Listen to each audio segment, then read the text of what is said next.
গত 17 তারিখে বীরভূমের সাঁইতিয়া থানার মাঠপলসা গ্রাম পঞ্চায়েতের স্বল্পা গ্রামে করুণা ভূঁইয়া নামে এক ব্যক্তির টোটোর 4টি ব্যাটারি চুরি হয়ে যায় বলে অভিযোগ। রাত্রেবেলায় তার বাড়ির উঠানে টোটোটিকে চার্জে দেওয়া ছিল বলে জানায় করুণা ভূঁইয়া নামে ওই টোটো চালক। রাত্রের অন্ধকারে কেউ বা কারা তার টোটোর 4টি ব্যাটারি চুরি করে নিয়ে চলে যায়। সেই মর্মে টোটো চালক করুণা ভূঁইয়া সাঁইতিয়া থানায় একটি লিখিত অভিযোগ দায়ের করেন। টোটোর ব্যাটারি চুরির তদন্তে নেমে সেই রাত্রেই সাঁইতিয়া থানার পুলিশ সিউড়ি থানার দুনিতপুর গ্রামের এক টোটো চালককে সাঁইথিয়ার তালতলা থেকে গ্রেপ্তার করে। অভিযুক্ত টোটো চালকের স্বীকারোক্তির ভিত্তিতে তাকে পুলিশি হেফাজতের আবেদন চাওয়া হয়। সেই মতো সিউড়ি জেলা আদালত অভিযুক্ত টোটো চালককে 3 দিনের পুলিশি হেফাজতের নির্দেশ দেন।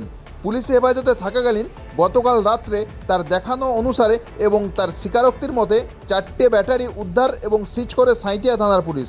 তারপর সাঁইতিয়া থানার পুলিশের পক্ষ থেকে পুরো ঘটনাটি করুণা ভূঁইয়াকে জানানো হয়।